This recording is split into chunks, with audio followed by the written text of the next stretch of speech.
Selamat tinggal Jakarta, 9 tahun saya tunggu kabarmu, kalau enggak habisi 2024. Semangat! Partai politik yang kita mendukung kita habisi di desa. Oke. Prolegnas prioritas 2023. Setuju?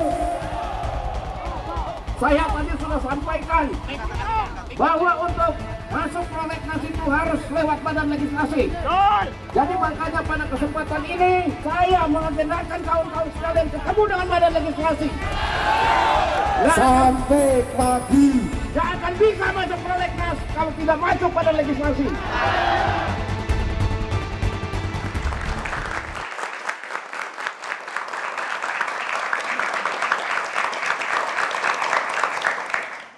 Selamat malam pemirsa, pertengahan bulan Januari di awal tahun 2023 ini cukup mengejutkan. Ada ribuan kepala desa seluruh Indonesia.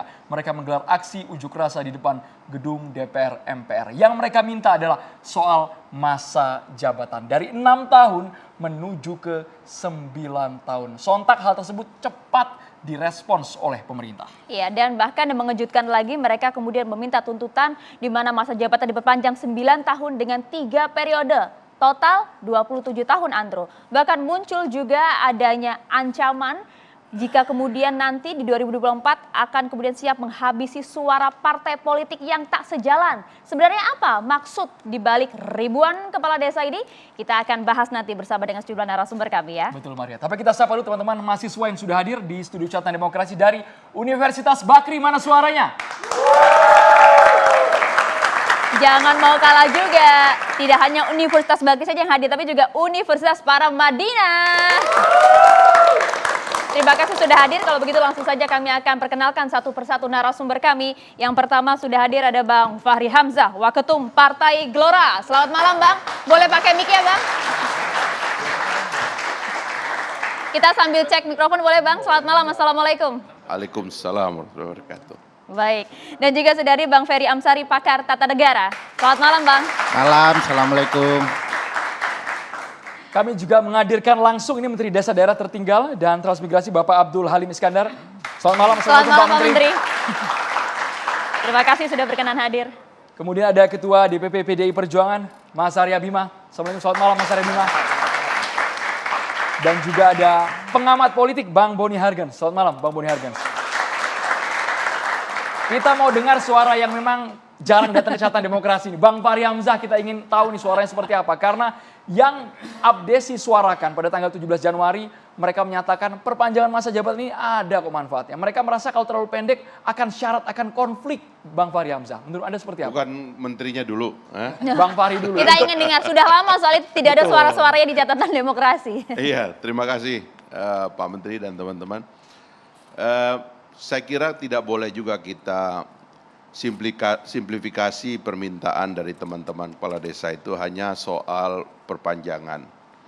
Ini kan pengalaman kita sudah sejak tahun 2004 diundangkan di akhir masa jabatan 2014 diundangkan di akhir jabatannya Pak SBY dan sekarang ini artinya sudah lebih dari atau hampir 10 tahun teman-teman perangkat desa dan juga kepala desa itu merasa perlu ada yang dievaluasi. Saya kira evaluasinya sangat penting dan bagus karena undang-undang desa itu bukan undang-undang yang sederhana, satu undang-undang yang besar yang sangat bagus dan kalau kita baca keseluruhan cakupan dari undang-undang desa ini, undang-undang nomor 6 tahun 2014 ini adalah undang-undang yang menjanjikan masa depan baru bagi desa-desa kita di seluruh Indonesia.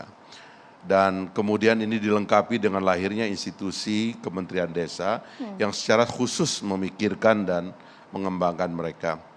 Jadi menurut saya sih jangan terlalu soal 9 tahun itu yang kita ributkan, tapi coba kita pikirkan ke sesuatu yang lebih besar. Dan kalau bisa jangan sesuatu yang lebih besar itu nanti kita korbankan hanya karena ada persoalan 9 tahun. 9 tahun itu memang secara filosofis kalau persepsi saya sebenarnya ini agak keliru karena tendensi di dalam demokrasi itu masa jabatan atau jabatan itu dibatasi. Karena itulah setiap ekstensi jabatan dalam demokrasi itu sensitif di kuping rakyat itu. Gitu.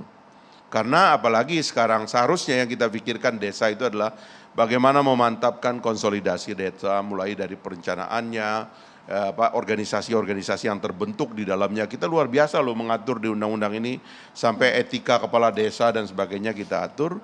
Dan sirkulasinya, sirkulasi elit desa itu juga perlu difikirkan.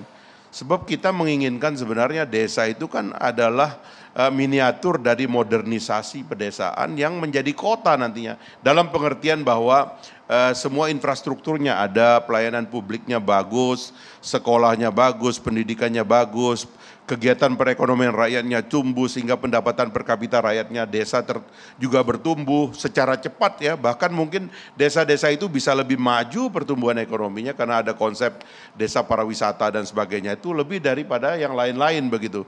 Jadi menurut saya baca ini dulu secara umum, karena itu jangan interupsi dengan isu 9 tahun.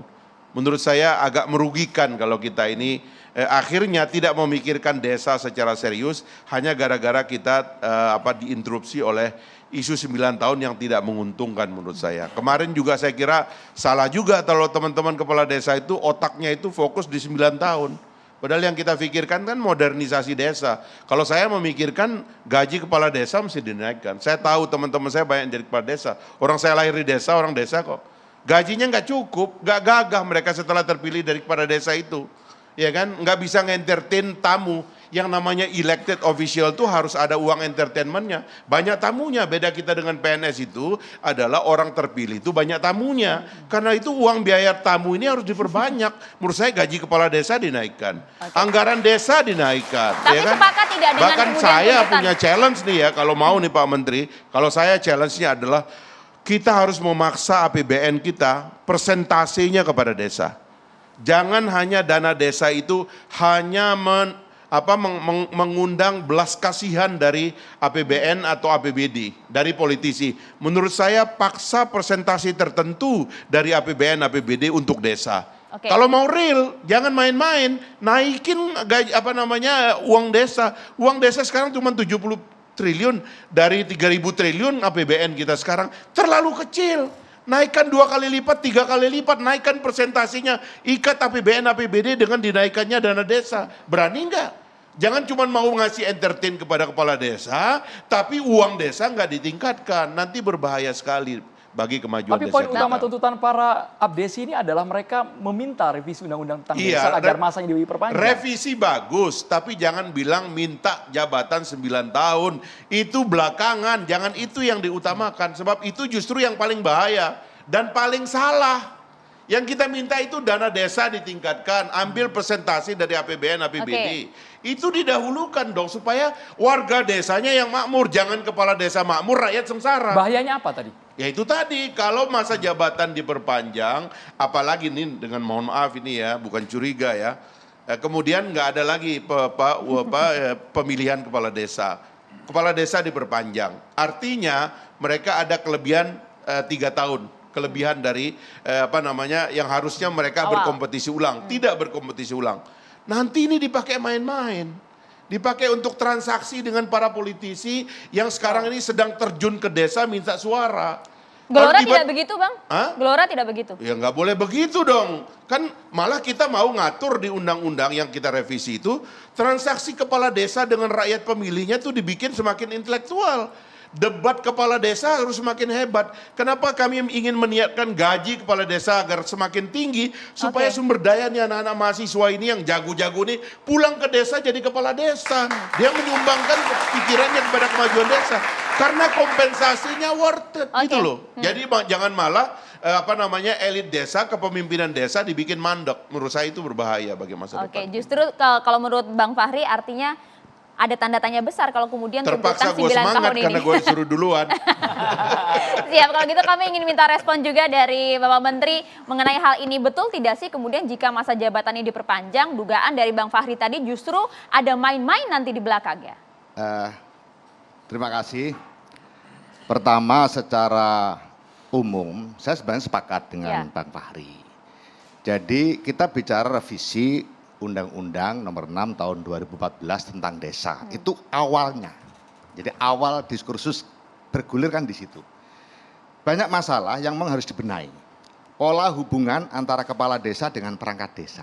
Ini yang kecil-kecil aja. Kita belum ngomong tentang dana desa yang dinaikkan, tentang pertanggungjawaban dan seterusnya.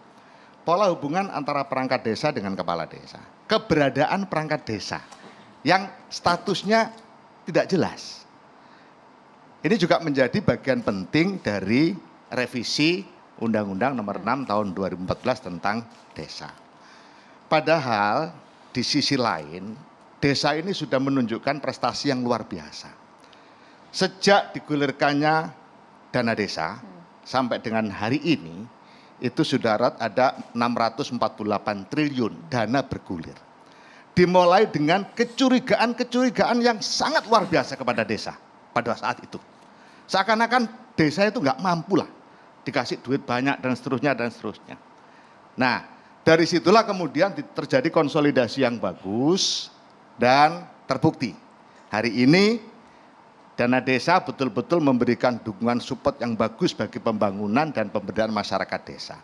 Mulai dari keberadaan Indeks Desa Membangun, dari 174 desa mandiri, di awal dana desa digulirkan hari ini, sudah 6.238 desa mandiri.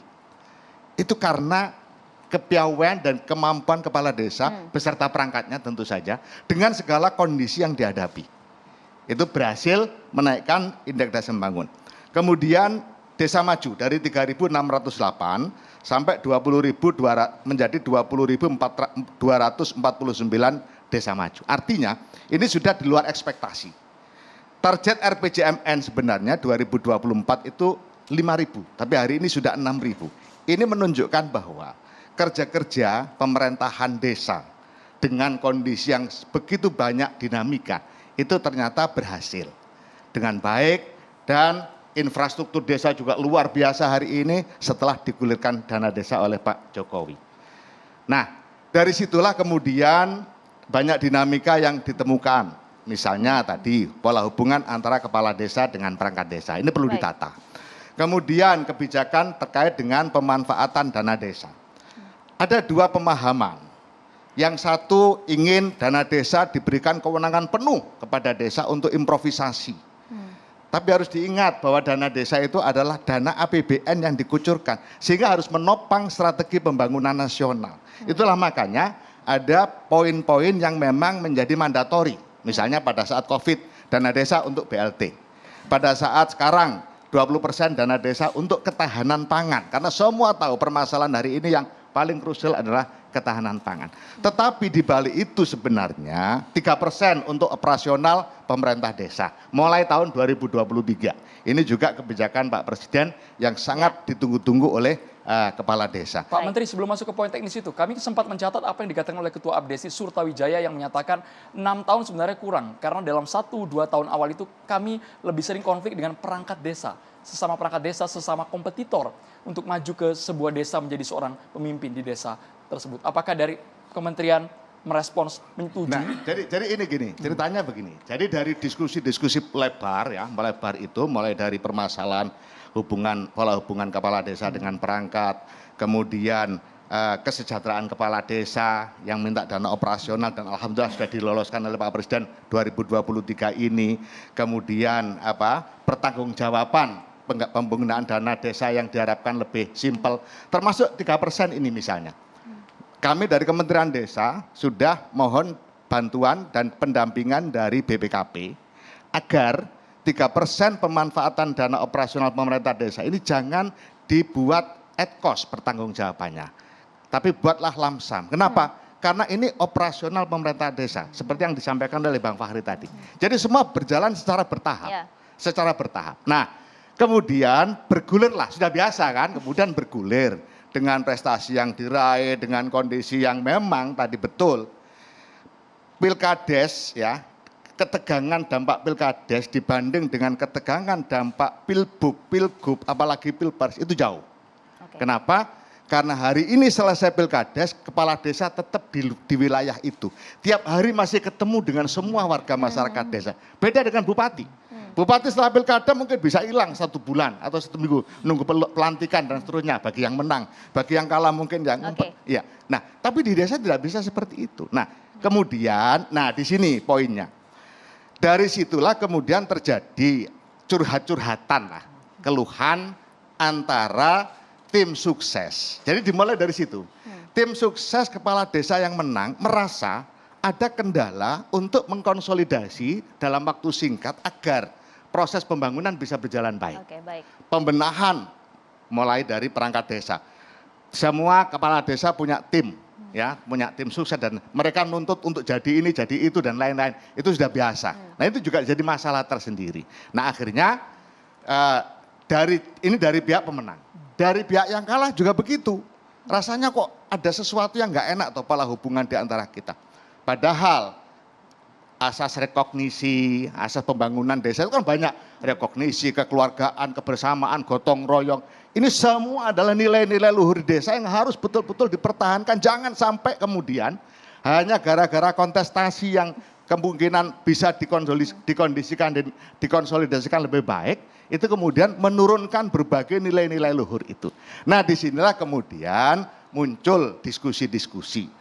Solusinya gimana supaya proses pembangunan bisa berjalan dengan lancar, bagus, kondusif, tetapi efek-efek pilkades juga bisa terselesaikan dengan baik. Iya. Apakah perpanjangan ini kemudian menjadi solusi, Pak? Bukan satu-satunya solusi. Ya. Tadi misalnya penyelesaian pola hubungan antara kepala desa dengan perangkat desa. Ini penting. Karena kadang-kadang, misalnya hari ini, ada perangkat desa yang tidak netral. Setelah jadi, kepala desa nggak mau betul dengan perangkat desa itu. Karena dia dulu tidak mendukung. Padahal sebenarnya seharusnya netral. Kemudian keberadaan kesejahteraan perangkat desa itu juga satu hal yang perlu dibenahi secara luas. Nah, salah satu kemudian yang berkembang ya diskusinya, cerita masa lalunya itu. Nah, kemudian apa solusinya untuk ini? Muncullah bagaimana kalau masa jabatan kepala desa itu ditambahi bukan 6 tahun supaya konsolidasinya, kondusivitas dan lain-lain bisa lebih panjang dan berbagai permasalahan yang diakibatkan oleh pilkades bisa diselesaikan dengan sebaik-baiknya. Satu. Yang kedua bisa ditahan dulu. Pak Menteri, kita harus jeda dulu, hanya di Catatan Demokrasi. Pemirsa, kita nanti akan menggali lebih dalam. Apakah betul alasannya realistis, gesekannya terlalu alot 1-2 tahun? Tetaplah bersama kami.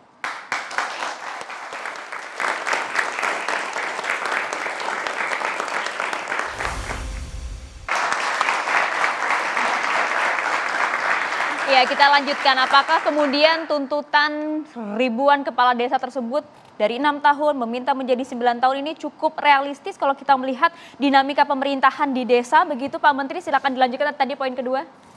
Yang kedua, demokrasi di desa itu paling tua.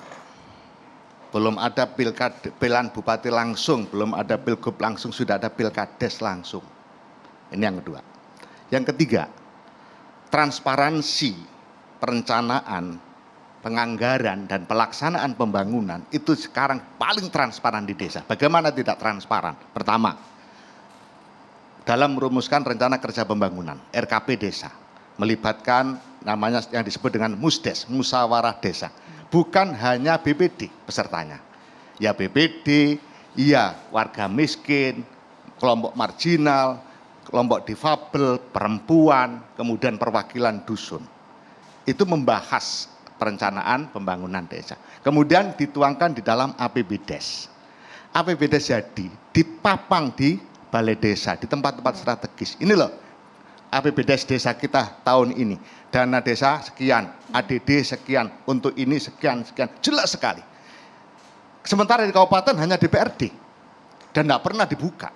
Ini adalah satu bentuk pengawasan sehingga masyarakat melihat APBDes yang dipampang itu sudah tahu pembangunan irigasi di dusun ini sepanjang sekian anggarannya 200 juta. Masyarakat sudah bisa lihat, masa sih segitu kok 200 juta. Saya tahu tempatnya itu, langsung bisa cross check ke sana ke lokasi di mana APBDes tadi menunjukkan. Nah, itu adalah satu bentuk yang harus kita kuatkan, semakin hari semakin kita kuatkan hari ini. Dan disitulah yang kemudian begitu proses pembangunan di desa betul-betul bisa dilaksanakan dengan baik. Kalau toh kemudian ada hal-hal yang kemudian muncul di permukaan permasalahan ini itu, namanya juga proses. Ya. Nah, itulah makanya dari sini diskusinya kena bergulir panjang. Nah, masalahnya yang jadi adalah ya apa tadi bicara tentang pola hubungan, bicara tentang peningkatan sejarah, bicara tentang penanganan APBD yang lebih transparan, itu tertutup dengan wacana usulan gimana kalau diperpanjang menjadi 10 tahun. Pertama begini, 10 tahun usulannya. 10 tahun. Saya bilang, ini diskusi sebenarnya, bukan kemudian saya ini berkeputusan, tidak ada keputusan. Menteri tidak boleh mengambil keputusan sebelum ada arahan presiden. Jadi 10 tahun. Saya bilang kalau 10 tahun sampean mintanya berapa periode? Ya kalau 10 tahun 2 periode. 10 tahun 2 periode, 10 kali 2 berapa? 20. Undang-undang desa sekarang berapa? 18. Sampean akan mendapatkan permasalahan karena nambah hal yang sudah berjalan selama 2 tahun. Yang sekarang saja sudah heboh, Pak. Minta 9 tahun saya sudah heboh. Kita boleh ke Mas Ferry dulu mungkin, Mas Ferry. Anda menanggapinya bisa tidak ini disalahgunakan menjadi untuk mengamankan suara politik di bawah, Mas Ferry? Berat pertanyaannya. Secara substansi apa yang disampaikan Bang Fahri dan Pak Menteri, banyak poin yang selalu dibicarakan untuk perbaikan pemerintahan desa. Tapi konteks perdebatan utama hari ini adalah soal 9 tahun itu. Maka perlu kita tinjau kenapa kemudian ada pembahasan 9 tahun itu. Saya berkeyakinan karena ini studi keilmuan yang saya geluti, Bang Boni juga, bagaimanapun pembatasan kekuasaan itu penting. Sebagai satuan pemerintahan terendah di desa, lalu memegang banyak simpul-simpul kekuasaan langsung bersentuhan dengan publik di desa, jabatan kepala desa itu penting. Oleh karena itu, bagaimanapun di konsep kekuasaan harus dibatasi. Saya itu agak takjub ya, katakanlah begitu ya, sekumpulan kepala desa yang datang ke ibu kota, ngancam partai politik di 2024. Powerful apa kepala desa ini? KPK saja nggak berani ngancam Bang Fahri waktu jadi anggota DPR. Lalu tiba-tiba ada kepala desa yang ngancam kalau tidak setuju dengan kami 2024, awas. Saya nggak pernah tuh dengar ada institusi pemerintahan, satuan terendah lagi, ngancam DPR. Kalau ngancam Bang Boni, bolehlah ya, saya bolehlah. Siapa kami begitu ya, individual begitu. Ini lembaga perwakilan yang bekerja atas dasar representasi. Tiba-tiba diancam. Bang Ferry, apakah kemudian Anda melihat bahwa sebenarnya selama ini mungkin jabatan kepala desa ini memang sebegitu kuat dan dijadikan sebagai alat politik? Ya, salah satu yang mengemuka adalah soal dana desa kan, itu yang menyebabkan kemudian terjadi quote and quote perebutan jabatan kepala desa. Dulu saja sebelum ada dana miliaran sudah diperebutkan, apalagi miliaran. Nah makanya saya melihat ada konteks yang berbeda ini soal ancaman. Apalagi kalau diingat di putusan nomor 42 PUU 19 Romawi tahun 2021, MK barusan memutuskan jabatan mereka 6 tahun 3 periode. Kenapa disebut 6 tahun 3 periode bukan 9 tahun 2 periode? Jumlahnya sama. Karena harus ada ruang bagi masyarakat di desa untuk evaluasi pimpinannya. Kalau 9 tahun kepanjangan, presiden saja tidak boleh. Karena sudah ada angka matematis secara politis dari founding fathers, batasan khas orang Indonesia, karena mereka merasakan bahwa itu 5 tahun. Jadi aneh kalau ada satuan pemerintahan terendah ngomong lebih lama daripada presiden. Padahal mereka yakin mereka lah yang bersentuhan langsung dengan rakyat. Kata Ketua Abdesi cukup pas 9 tahun untuk membangun desa. Ya, kita tidak bicara cukup tidak cukup. Ini semacam psikologi kekuasaan. Tidak pernah ada kekuasaan yang cukup. Oleh karena itu bangunan konstitusionalnya membatasi. Jadi kalau bilang cukup 9 tahun, bagi kepala desa tidak cukup. Bagi warga desa cukup, kalau perlu kurang 4 tahun saja. Karena supaya mereka betul-betul menjaga janjinya dengan publik mereka langsung. Jadi 4 tahun, kalau ada tepat janji, tidak terpilih lagi. Bayangkan kalau 9 tahun. Kalau 9 tahun tidak nempatin janji, tunggu 3 tahun menjelang 9 tahun. Baru janji dipenuhi semua. 6-nya kemudian dikorupsi gitu ya. Jadi bagi saya perlu diperhatikan betul kenapa ada pembatasan jabatan. Satu lagi isu yang menarik setuju atau tidak setuju, tapi kalau kita lihat konteks historisnya, beberapa tahun, mungkin dalam hitungan bulan masih ya, abdesi yang sama mengumumkan meminta presiden 3 periode. Ini harus hati-hati Mas Arya. Kelompok yang sama. Setelah mereka mendapatkan 3 periode di Mahkamah Konstitusi, lalu ditolak publik semua, muncul wacana baru soal 9 tahun, tidak menambah periode, tapi menambah masa jabatan. 2 hal yang berbeda.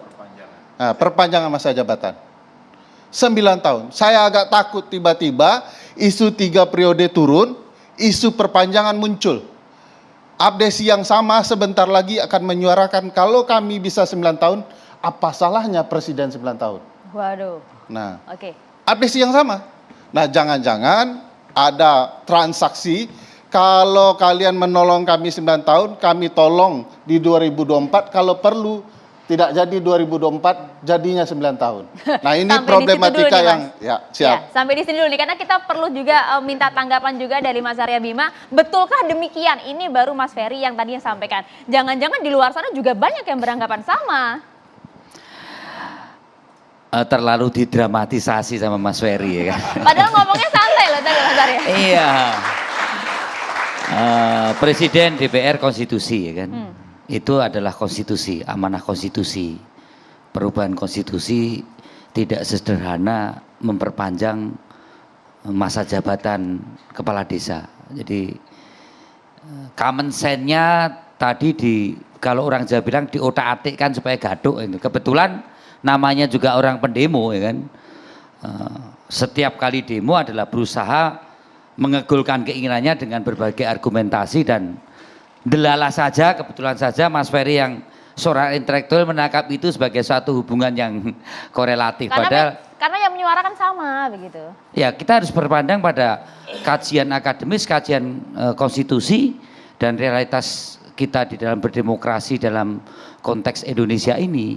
Jadi sangat terpisah antara dinamika politik di tingkat nasional yang fondasinya adalah ideologi dan konstitusi dengan aturan di dalam mengatur kita masa jabatan seorang kepala desa. Jadi saya tidak melihat ada sesuatu hubungan timbal balik.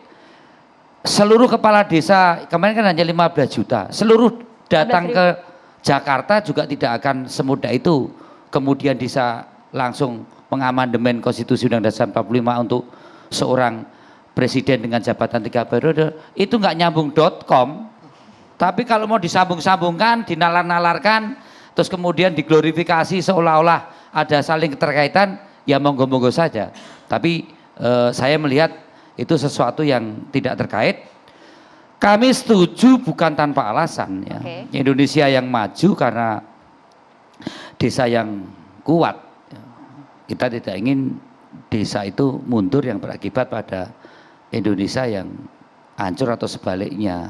Maka tadi argumentasi Bung Wakhri sama Pak Menteri dan Bung Ferry banyak benarnya bahwa ini sukses reformasi, ini sukses daripada cara kita berdemokrasi yang melahirkan desentralisasi tingkat 3 atau tingkat 4 ya. Di mana konsepsi desa yang dulu itu dilihat hanya sebagai lebih pada kerumunan atau community masyarakat, sekarang lebih memodernisasi dalam fungsi ekonomi, fungsi politik, fungsi sosial. Bahkan tadi disampaikan triliunan dana akibat reformasi inilah ada gerakan menuju desa yang mandiri, desa yang lebih menjadikan aset-aset desa menjadi resources yang produktif untuk peningkatan kemakmuran rakyat. Nah, kemudian ada satu wacana yang kemarin dikatakan mbok minta 9 tahun. Masuk akal nggak sih ini? Masuk akal atau tidak masuk akal tadi banyak argumentasi yang harus kita bangun. Bagi yang tidak setuju tadi Mas Ferry sampaikan, Bung Fahri sampaikan pada tingkatan 9 tahunnya. Tapi pada aspek terjadi hal-hal yang menyangkut saat ini terjadi kemajuan desa yang pesat, yang dahsyat, itu adalah suatu hal yang harus menjadi prestasi kita sebagai bangsa. prestasi dari partai-partai politik. Ya. Nah, yang saya lihat bahwa dinamika konflik dan integrasi di masyarakat desa di dalam mengenai kontestasi itu memang tidak bisa disamakan dengan tingkat pilgub, pilpres maupun pileg. Ada satu dinamika yang kadar hubungan dan jarak hubungan antara pemilih dan yang dipilih itu ada hubungan yang sangat dekat secara fisik jaraknya, kadarnya bisa ada faktor Gemenskap, hubungan darah, hubungan kemudian kekerabatan, perkawinan dan lain-lain. Dan di desa itu pilkada, pilkades itu tidak hanya persoalan dapat jabatan, tapi juga kehormatan. Jadi seolah-olah kalau kalah itu menyangkut kawerian, harga diri, yang itu orang Jawa bisa kehilangan, atau kalau orang Jawa bisa kehilangan jabatan atau kehilangan uang, tapi kalau kehilangan harga diri itu bayarannya mahal. Gitu. Dan inilah yang kemudian berakibat pada satu proses yang sejak pra pelaksanaan dan pada saat pelaksanaan dan pasca pelaksanaan, konflik baik yang bersifat laten, yang tidak termanifest, yang mulai mendiamkan mantunya, mendiamkan saudaranya, sesama warga RT mulai tidak saling menyapa, bahkan ada puskesmas di wilayah tertentu jembatannya dipotong, ya kan? Ada ekses, saya katakan ini ekses ya, bukan satu produk yang tidak bisa kita abaikan. Sehingga desa maju tadi, apa perlu kita pikirkan lebih lanjut? Ini yang belum manifest ya, yang belum manifest betul-betul terjadi konflik. Padahal yang menang di dalam pilkades itu yang sebenarnya secara elektoral dia hanya unggul. Tidak seperti pilpres 50% plus 1 itu kan. Tidak seperti pilgub DKI 50% 1. Itu seperti pilgub di luar DKI atau pilkada. Jadi yang menang itu sekitar 38%. Bahkan ada yang 25%. Itu menang. Yang unggul, yang kalah tadi itu jauh lebih banyak. Ya, ini praktek. Saya pernah meneliti waktu kuliah itu konflik dan integrasi pasca pilkades. Ada hal-hal sosiologis yang perlu dipertimbangkan dan dia basis komunitas, permufakatan pemusyawaratan. Tapi karena proses elektoral ini, pendulangan suara itu demikian keras. Belum Bang Fakri mungkin juga tahu, Bang Ferry juga tahu, keterlibatan yang menyangkut sudah jadi taruhan penjudi. Bahkan siapa yang diunggulkan itu dipakai botoan itu. Itu dipakai taruhan. Bahkan bisa penjudi bisa membalikkan suara elektoral money politik yang sudah dikeluarkan itu karena taruhan di atas. Tapi sekali lagi ini ekses ya. Tapi ekses juga harus kita perhatikan. Karena seperti ini Mas Arya, setelah adanya aksi unjuk rasa para kades tersebut, cepat reaksi dari pemerintah. Bahkan melalui Mas Budiman Sujatmiko mengatakan Presiden setuju masa jabatan jadi 9 tahun. Itu betul tidak? Kita butuh penegasan soal itu. Sesaat lagi Mas Arya dijawab, kita harus jeda dulu tahan dulu Mas Arya. Terima kasih.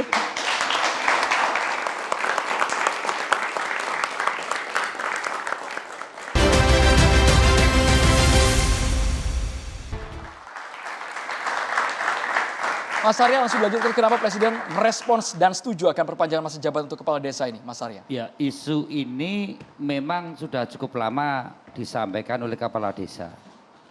Dan kalau kepala desa pada demo itu paling bikin ribet Republik. Pertama, kepala desa, kedua guru. Ini harus segera direspon karena fungsi tugasnya memang luar biasa. Mereka berapa hari? Kalau berangkat pulang itu 2-3 hari. Ya, kebanyakan hal yang menyangkut berbagai hal terkait dengan administrasi kependudukan dan lain-lain di daerah atau di desanya itu pasti akan terganggu. Itu yang pertama. Maka harus segera direspon mengenai keinginan para kepala desa. Tentang politik sekali lagi, partai politik tidak takut diancam sama kepala desa. Ya kan?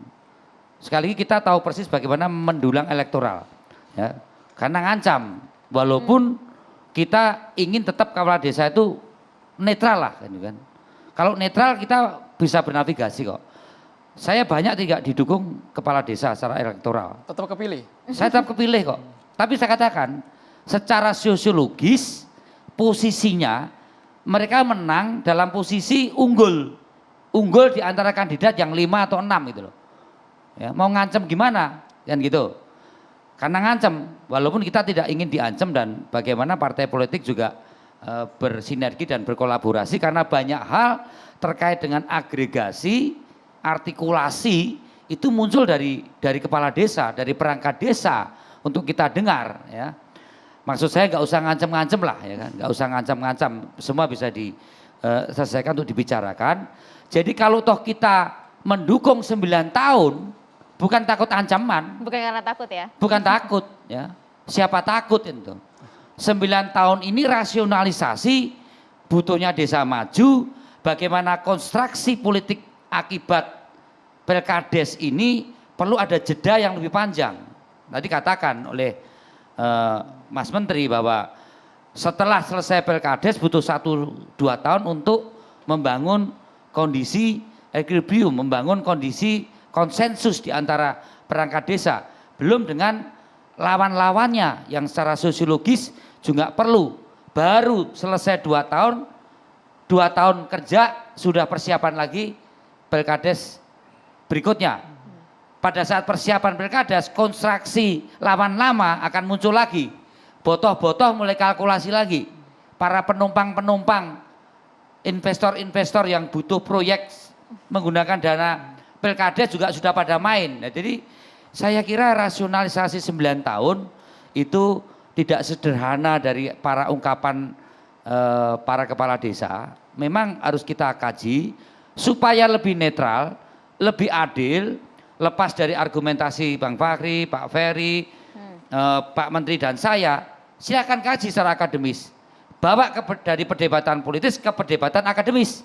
Itu lebih fair sehingga adik-adik ini yang muda-muda ini bersama profesor doktornya bisa mengkaji secara akademis di kampus. Lebih netral dan bagaimana itu diberi masukan ke pejabat-pejabat politik atau kami-kami DPR pada saat nanti rapat dengar pendapat untuk menyampung aspirasi, plus minusnya semuanya ada. Kajian akademis secara komprehensif, boleh suaranya mungkin Bang Boni sebelum Ya, ke jangan Bang hanya Ferry. perdebatan politik saja Ya, maksudnya. silakan Bang Boni. Ya, pertama saya melihat dari awal modernisasi politik itu kan keharusan dan kita tidak bisa menghindar dari arus sejarah itu. Ketika kita menerapkan sistem pemilihan langsung, ini sebetulnya menyatakan kesiapan kita untuk terlibat di dalam proses modernisasi politik, berdemokrasi dan sebagainya. Maka kita angkat topi ketika Ibu Mega menerapkan itu di 2004. Ya, meskipun ketika itu secara praktis menjadi jalan tol bagi PSBY kan untuk menang. Nah, kemudian kita menerapkan juga yang namanya sistem pemilihan langsung untuk kepala daerah. Ya, setelah adanya otonomi daerah Undang-Undang tahun 1999 yang kemudian direvisi di 2004 dan seterusnya revisi. Nah, lalu kemudian muncul ini banyak dinamika di dalam modernisasi ini. Money politics, pencurian suara, faksionalisasi dalam masyarakat berbasis kepentingan. Nah, kemudian politisasi klan-klan politik, keluarga-keluarga politik berbasis keluarga. Ya mungkin di kita tidak terlalu kentara, tidak seperti di Filipina misalnya. Nah, tetapi ini saya mau mengatakan bahwa kalau dicermati secara akademik, ada satu penerobosan dari tradisi Gesellschaft menuju Gemeinschaft. Yang harusnya proses itu dibalik dari Gemeinschaft ke Gesellschaft. Ya, kalau melihat klasifikasi Durkheim yang belajar sosiologi adik-adik mahasiswa. Jadi dari masyarakat yang berbasis kepentingan, dia terobos kepada masyarakat berbasis ikatan persaudaraan. Ya, apa yang terjadi? Kebingungan baru muncul. Nah, di tingkat daerah. Nah, muncullah mekanisme pemilihan kepala daerah langsung yang diatur oleh undang-undang. Ya, di sana tentu berkecamuk itu kebingungan-kebingungan. Di satu sisi orang tahu ikatan kekeluargaan antar keluarga, antar kampung, antar dusun itu sesuatu yang mahal, tetapi di sisi lain ada pembelahan-pembelahan karena perbedaan kandidat, perbedaan pilihan di dalam pemilihan kades. Nah, mana yang mau dikedepankan? Keunggulan tradisi lokal atau kepentingan praktis mekanik dari proses pemilihan ini. Kan itu. Saya kira kita tidak bisa memastikan, tetapi bahwa masyarakat otomatis seperti ditampar. Kita harus menentukan pilihan. Mau maju menuju masyarakat gesellschaft yang berbasis kepentingan, atau kita tetap konsisten sebagai warga desa yang dibangun di atas solidaritas kekeluargaan. Nah, saya kira perdebatan moral dan batinnya di situ. Nah, ini kemudian berimbas kepada bagaimana teknis pelaksanaan kekuasaan oleh kepala desa. Benar, tadi dikatakan oleh Pak Menteri bahwa persoalan-persoalan bagaimana meningkatkan kualitas pelayanan di desa, bagaimana membangun komunikasi atau koordinasi antara kepala desa dan perangkat desa, itu juga satu concern. Ya, lalu Pak Arya tadi mengatakan bahwa pentingnya kesinambungan di dalam skema pembangunan desa, ya. Saya kira itu semua hal yang penting.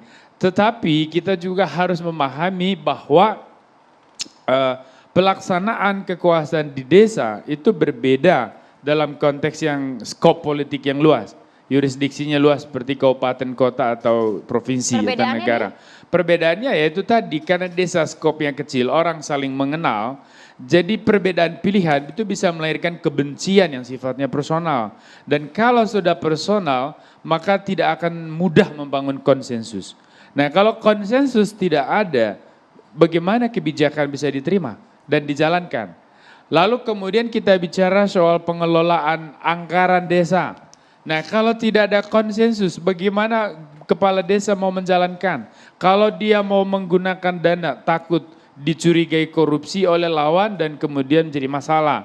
Kalau tidak dijalankan, ini perintah undang-undang harus diberdayakan. Nah, ini yang membuat banyak kepala desa juga tidak memanfaatkan uang desa, lalu tidak buat apa-apa. Ada juga yang memanfaatkan tapi tidak paham teknis pertanggungjawaban, akuntabilitas, transparansi, akhirnya kena korupsi. Nah, makanya saya bilang ini kita lempar beban, ya, harus kita berpikir secara serius. Saya kira ini bukan soal waktunya, ya. Maka kita pikirkan bagaimana sosiologi politik dari masyarakat desa ini kita pahami, lalu kita tentukan soal batas waktu. Pertama tadi bahwa dalam setiap suksesi, 1-2 tahun pertama saya amati di banyak desa, itu hampir pasti orang masih belum bicara antar pendukung itu, nggak ada itu. Keluarga sana, keluarga sini nggak bakal ngomong gitu. Nah, bagaimana dengan calonnya? Bagaimana kita bicara konsolidasi untuk pelaksanaan itu? Artinya bahwa banyak waktu terbuang, jangan lihat di 6 tahunnya itu. Praktisnya orang cuma berkuasa 3 tahun. Makanya saya bilang ya, you taruh 9 tahun, 2 kali 9 nggak masalah. Kalau di desa itu justru orang butuh, karena ketika dia melaksanakan itu dengan baik, orang akan tetap membutuhkan dia di situ. Mas Ferry sepakat? Artinya bahwa ini bukan soal waktu, tapi bagaimana mempersiapkan munculnya kepemimpinan desa yang diterima dan berguna bagi masyarakat sampai desa. Sampai di situ Bang Boni. Anda sepakat Mas Ferry?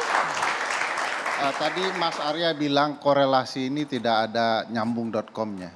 Saya mau bahas yang nyambung.id-nya. Ini boleh dikatakan beberapa peristiwa, ya, terutama apa yang dilakukan langkah-langkah oleh Presiden dan berkorelasi dengan kepala desa, banyak sekali pelanggaran konstitusional dalam pemerintahan Pak Presiden Jokowi yang juga dikritik oleh Bu Mega, terutama soal masa jabatan, gitu ya. Nah, saya mau mengatakan bahwa dalam konsep, kan kata Bu Mega soal Pak Jokowi tidak boleh lagi bicara 3 periode. Kan pertemuan kemarin kan, ada korelasi soal pembatasan masa jabatan, itu yang mau saya bicarakan. Nah, pentingnya begini, di dalam studi politik dan hukum tata negara ini penting. Tidak ada pembicaraan soal keuntungan tertentu menjelang tahun politik.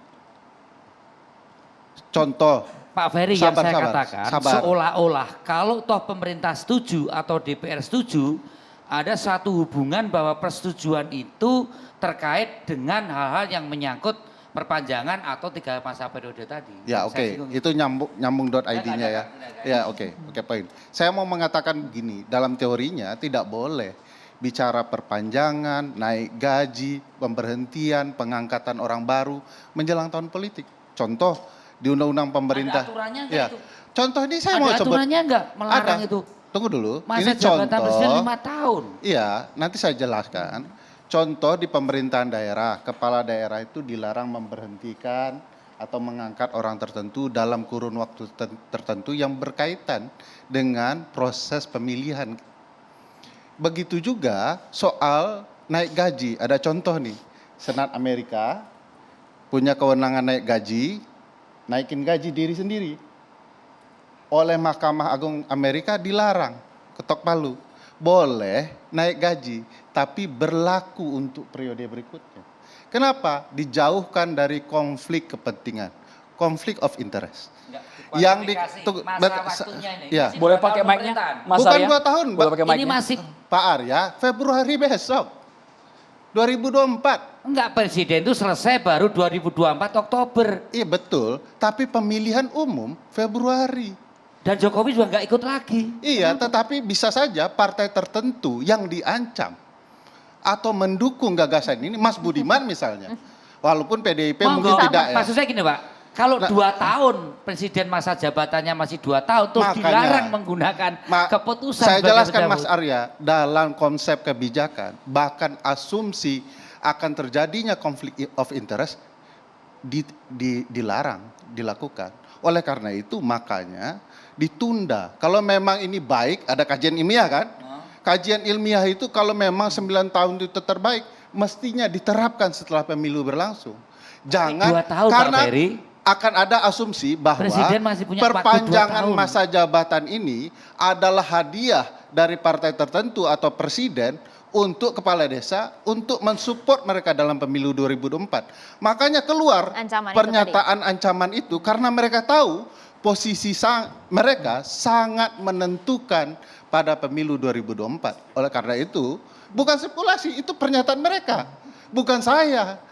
Ya, saya katakan Apa yang tadi. diomongkan Mas Boni dan Pak Mas Arya malah spekulasi. Kenyataannya ada ancaman, tetapi dianggap itu tidak ada.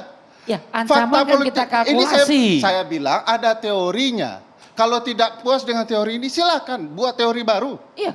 Teori barunya Seorang apa? kepala desa tidak unggul secara elektoral. Tidak unggul secara elektoral, Tidak. tapi bisa membantu. Contoh kasus-kasus pelanggaran pemilu. Anda mau membantah ada kasus-kasus pelanggaran pemilu yang melibatkan kepala desa? Tanya beliau, berapa banyak jumlahnya? Silakan. Ya banyak Di jumlahnya. mana posisinya Begini, kepala desa? saya kalau boleh potong. Enggak, di mana kepala desa? Ini Di sudah dalam tidak pelanggaran pemilu. pembicaraan ini sudah Kita tidak fokus pada tema ilmiah. kita.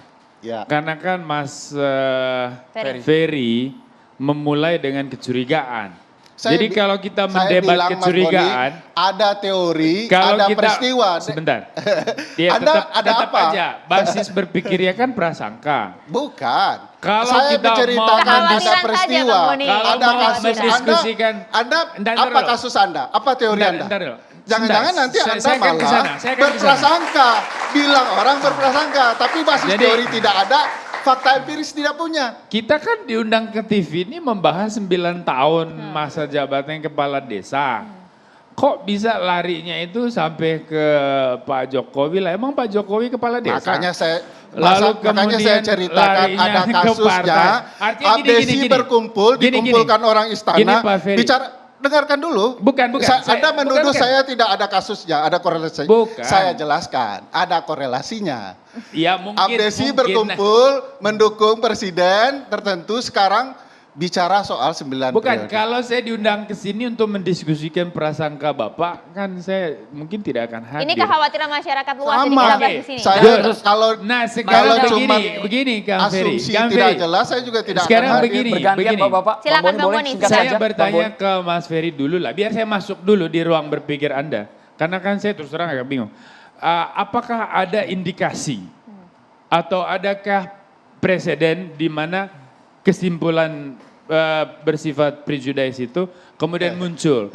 Ada enggak sih tanda-tanda bahwa usulan 9 tahun masa jabatan kepala desa ini berkaitan dengan masa jabatan bupati, gubernur, Oke, kita presiden? jawab dulu. Ya, aku pengen tahu aja. Oke, Iya, singkat, terima singkat. kasih. Siap, Pak. Ini di bawah Dia- tadi dia tinggal bertanya Mas sesuatu Ferry. yang tidak Tadi, nyambung. tadi Pak Ferry mengatakan bahwa menyetujui 9 tahun itu karena ada bonus seperti ancaman dari kepala desa untuk kemenangan partai politik atau Bukan anggota seperti DPR. Mas, sudah terjadi itu. Ya saya sebut, loh saya katakan secara elektoral, dalam pengertian elektoral, sebagian besar kepala desa tidak menang tapi hanya unggul suara. Jadi kita tidak takut. Terus kemudian Mas Ferry bilang, loh dia kan bisa mensiasati sebagai kecurangan pemilu. Memangnya kepala desa penyelenggara pemilu nggak nyambung.com lagi. Mas Ferry langsung dijawab. Jadi ini yang saya kira Betul, Pak. Silakan Mas Ferry, silakan. Pura-pura tidak paham. Loh, iya. Kasus kecurangan pemilu tidak hanya melibatkan penyelenggara, peserta, pemilih.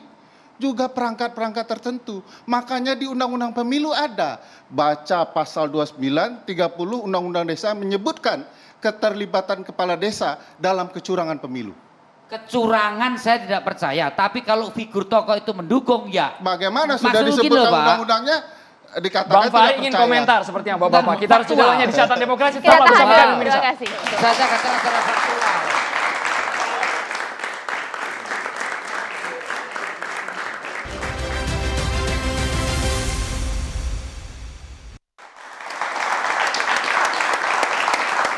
Kita langsung ke Bang Fahri Hamzah dulu karena kalau versinya Mas Aryo Bimo tadi mewakili PDIP nggak takut sama sekali akan ancaman kepala desa. Bang Fahri. Partai Gelora bagaimana? Ya ini yang saya bilang tadi, kesalahan diskusi kita ini, terutama tadi yang bagus sekali disampaikan Pak Menteri, tiba-tiba ada interupsi yang menonjol tentang perpanjangan masa jabatan, yang sebenarnya mungkin saja itu sangat bias kepentingannya para kepala desa yang diajak diskusi itu, sangat mungkin itu. Tapi juga ditambah dengan quote-quote tadi yang mengatakan tak tunggu 2024 ya kan, kalau nggak kayak gitu-gitulah. Jadi menurut saya itu yang saya bilang, kalau saya usul sih sekarang ini lebih baik kita netralisir diskusinya sebelum pembahasan di DPR ini kan, sebelum pembahasan kan, supaya kita memperkuat frame pembangunan desa dulu gitu, karena desa kita itu adalah masa depan kita. Tadi kalau teman-teman mengkhawatirkan konflik desa, Pak Menteri mengatakan demokrasi desa itu demokrasi tertua di Indonesia. Nagari di Sumatera Barat itu sangat sangat demokratis gitu. Jadi justru kita ini mesti belajar dari desa sebenarnya.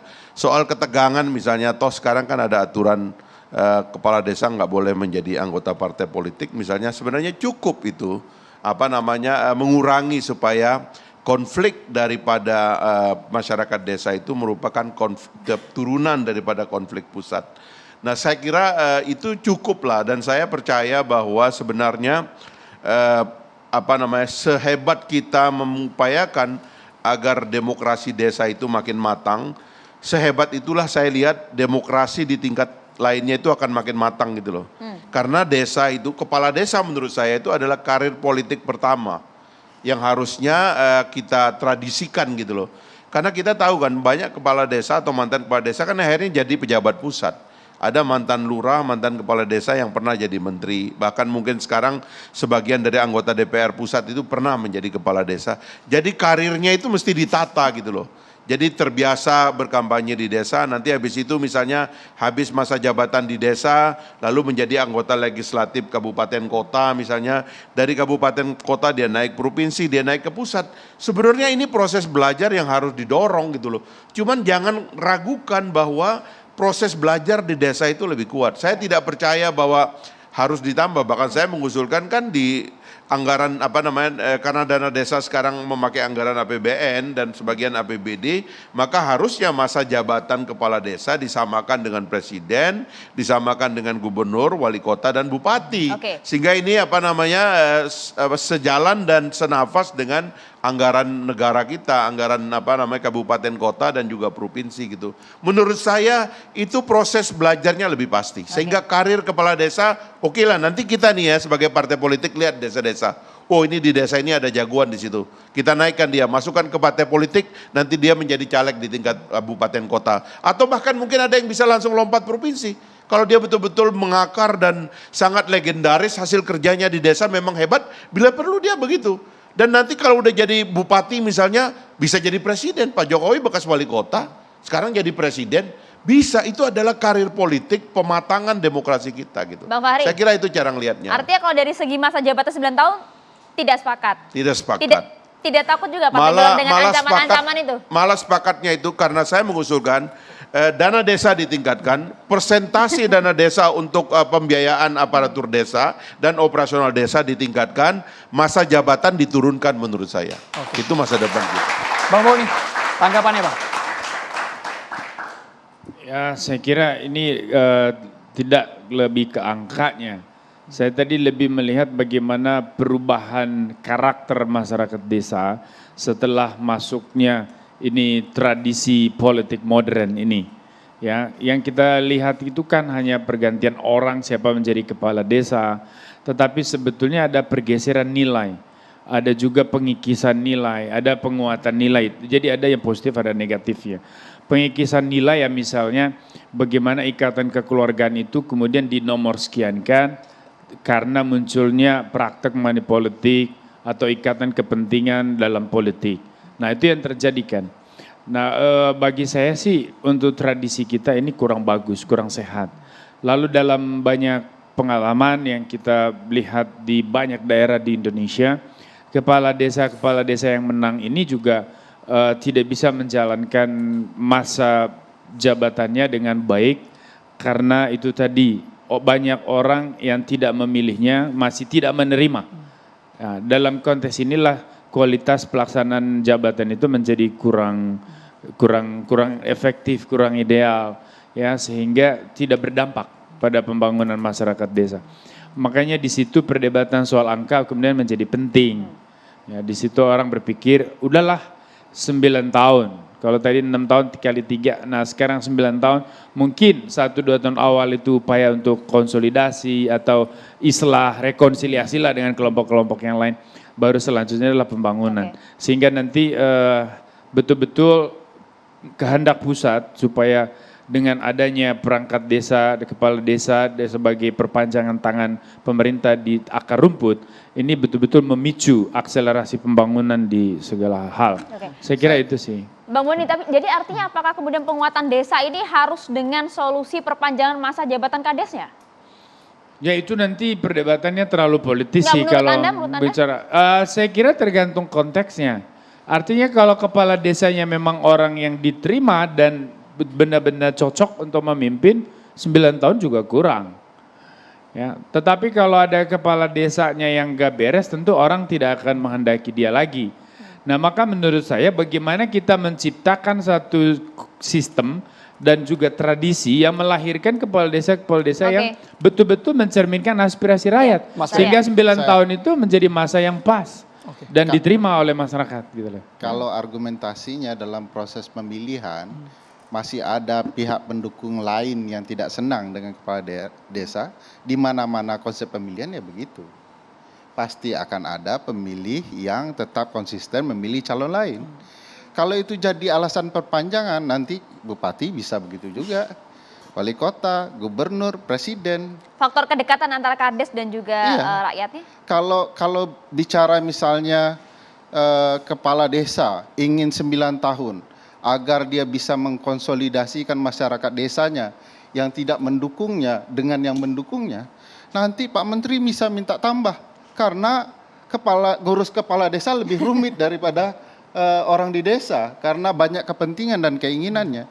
Jadi dasar untuk menaikkan masa jabatan menurut saya tidak akan ke sana.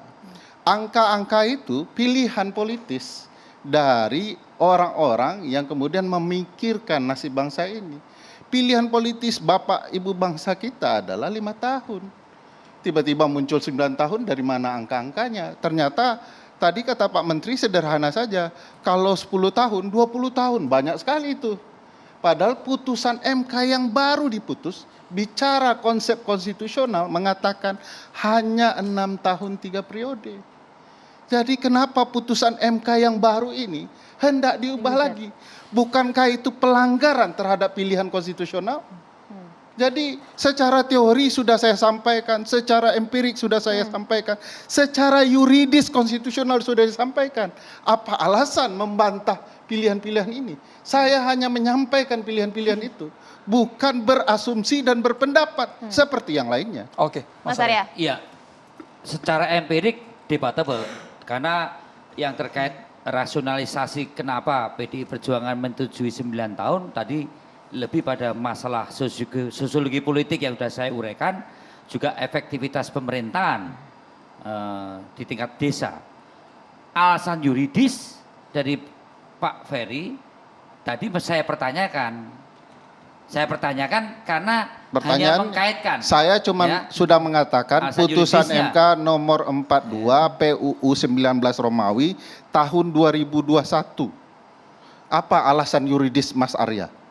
Alasan di situ kan 6 tahun. 6 tahun 3 periode. Pak Ferry bilang bahwa itu konstitusi kita menyangkut 5 tahun. Bukan putusan MK. Gitu, kan? Saya mengatakan satu pilihan Bapak bangsa, pilihan politis, satu pilihan yuridis konstitusional kan MK. Ujiannya tidak Mas Arya, ke-9. beda nggak? Bisa nggak membedakan argumentasi saya? Bukan, ujiannya kan yang Kalau diajukan bisa, bukan 9. Entar dulu. Yang diuji apa? Yang diuji adalah masa jabatan. Periodenya, kan gitu. Mas Arya, di putusan 42 itu disebutkan 6 tahun konstitusional untuk kepala desa dengan syarat 3 tahun periode. Yang diajukan Antara masa ujiannya? Kedua-duanya Mas Arya di dalam putusan MK itu 6 tahun masa jabatan, periode 3 tahun. Antara masa jabatan dan periode ada 2 hal yang berbeda. Iya. Disebutkan kedua-duanya di dalam putusan MK. Disebutkan. Iya. Dalam kaitan waktu pengujiannya, bukan yang 9 tahun diajukan. Yang 9 tahun ini revisi undang-undang. Tidak boleh revisi undang-undang bertentangan dengan putusan MK, Mas. Nanti kita uji lagi. Baik, kita dengarkan suara Pak Menteri. Uji lagi. Karena itu sepertinya Kades ada gitu juga, loh. Pak Menteri, yang menyinggung soal posisi Menteri. Kalau nggak dinaikkan jabatannya kami copot Menteri. Wah, kan? Padahal kepala desa Silakan, tidak punya wewenang apa-apa kan? Silakan Pak Menteri. Jadi ceritanya tadi kan belum selesai. Diskusinya luas, panjang, kali lebar, kali tinggi. Sebenarnya prosesnya panjang itu. Nah 20 tahun diskusi nggak mungkin lah kalau 20 tahun. Ngobrol-ngobrol ketemulah 9 tahun. Pertanyaan lagi muncul, jadi dinamis. 9 tahun nanti masyarakat jenuh. Iya kalau sesuai dengan harapan, kalau tidak sesuai. Kontrol. Nah dijawab, loh kan ada itu aturan di Undang-Undang Desa. Bisa kepala desa dicopot di tengah jalan. Ada aturannya dan boleh. Nah satu itu, kemudian muncul lagi, lah nanti bupati arogan lagi, kasih PJ, nah, kemudian jual beli jabatan dan seterusnya, dijawab lagi, kan sudah ada itu Permendagri yang mengatur pemilihan antar waktu, pengganti antar waktu, pemilihan oleh musdes yang diperluas, peserta musdes ditambah perwakilan dusun 5 orang, yang 5 orang juga diproses di dusun sehingga merepresentasikan warga masyarakat, ikut pemilihan dan musyawarah mufakat. Jadi dinamikanya panjang banget, tidak serta-merta kemudian muncul 9 tahun dan seterusnya. Nah, ini yang pertama. Yang kedua, perlu saya tegaskan, tidak ada satupun usulan aspirasi desa, kepala desa kemarin yang bunyi 9 kali 3, nggak ada. Ini yang perlu saya luruskan karena jadi banyak bukan yang meminta. 27 tahun ya Pak ya? Iya, banyak yang meminta. Baru hari ini Pak konversi dari Abdesi Pak. Iya. 9 kali 2, bukan 9 kali 3. Ya, 9 kali 2. Banyak dokumen-dokumennya. Abdesi ada 9 kali 2. Kemudian KIB atau apa, pokoknya orasinya juga 9 kali 2. Sehingga tetap pada posisi 18. Di dalam Undang-Undang Desa 6 kali 3 18. Nah, yang perlu sekarang dibuka betul adalah ini Mas Arya. Iya, hasil Mahkamah Konstitusi itu loh. Karena yang saya tahu itu tidak menyebut sampai pada detail seperti itu, harus 6 kali 3 periode. Yang saya tahu itu. Malah yang kedua, yang saya tahu ada yang ditolak karena penggugat tidak memiliki legal standing. Itu lain Pak Menteri. Nah, makanya ini perlu dipertegas dulu. Mungkin itu interpretasinya keputusan Mahkamah Konstitusi oleh Pak Ferry. Ya, Mas Arya tolong baca mulai hari ini juga dengan Pak Menteri putusan nomor 3 dengan putusan 42. 2 hal yang berbeda. Putusan tersebut bisa kita baca bersama Bapak. Ya, kita harus silakan. Terima kasih.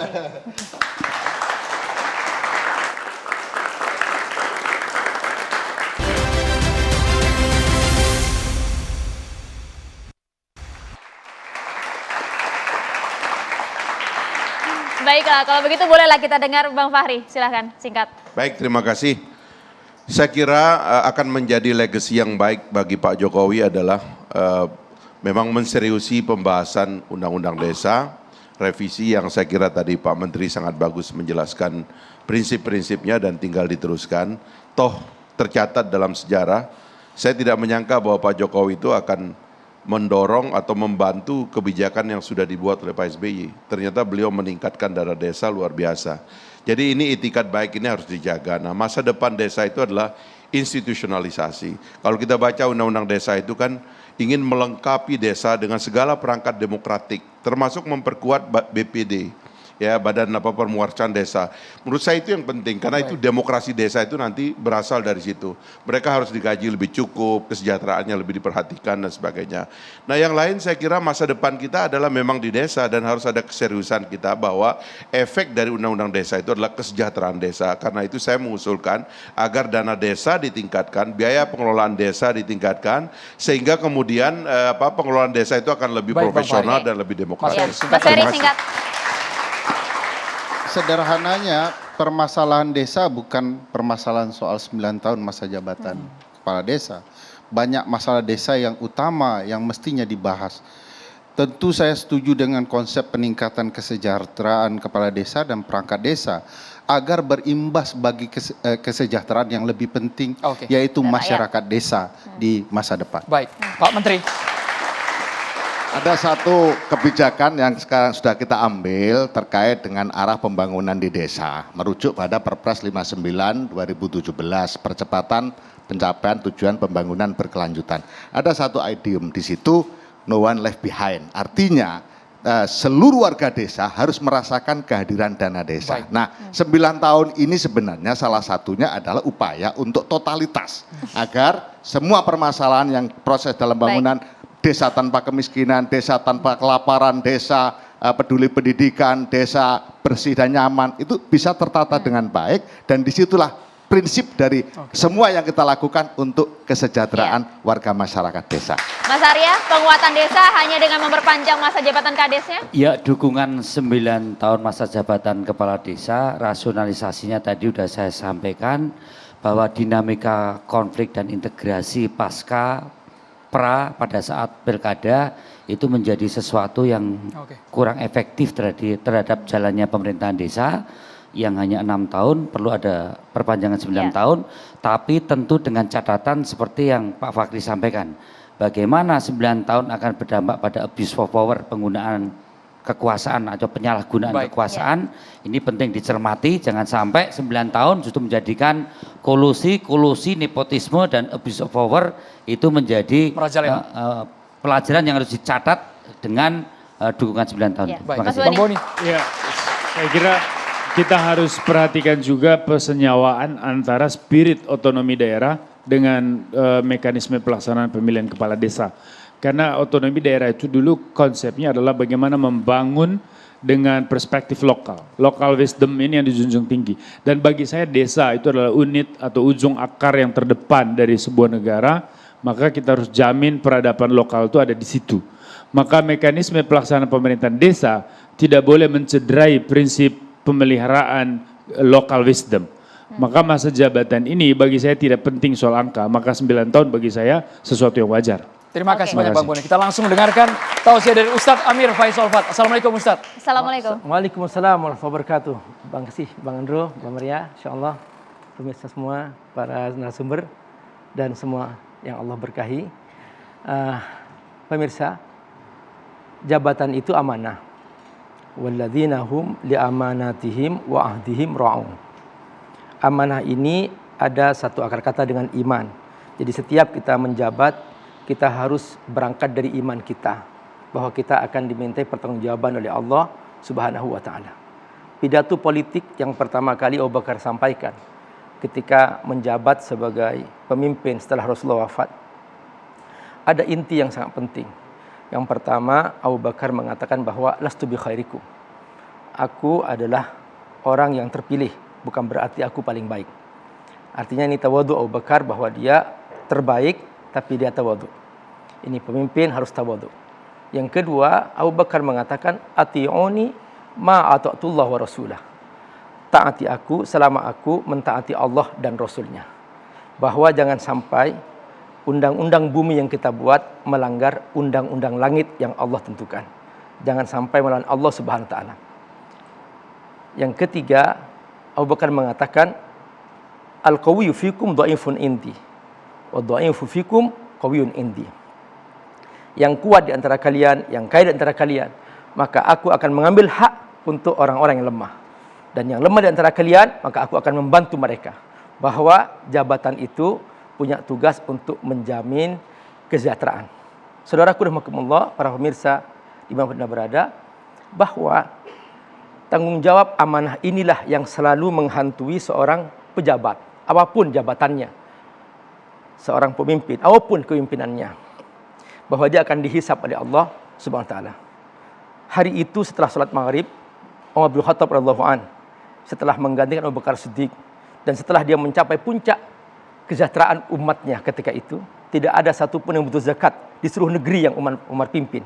Umar sempat menangis, air mata menitis membasahi tempat sujudnya. Lalu ditanya oleh istrinya Ummu Kulsum, "Ma bika ya Umar, ada apa wahai Umar?" Umar menjawab sambil terus menitiskan air mata, "Inni akhafu ayyas alin rabbi yawmal qiyamah an hisanin yaskut fil Iraq. Limadha ma asratat tariq." Kata Umar, "Benar aku telah berbuat adil, rakyatku sudah sejahtera.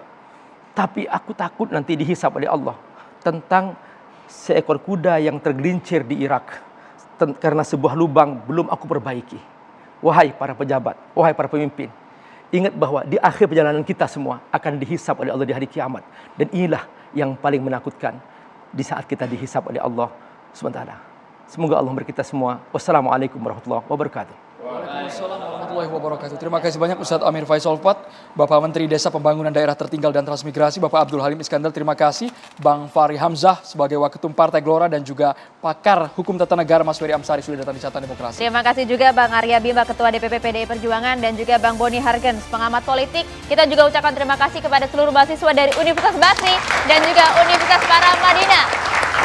Pemirsa, Catatan Demokrasi masih akan kembali minggu depan. Saya Maria Zegap. Dan saya Ruben Merkuri. Selamat malam, terima kasih. Sampai jumpa.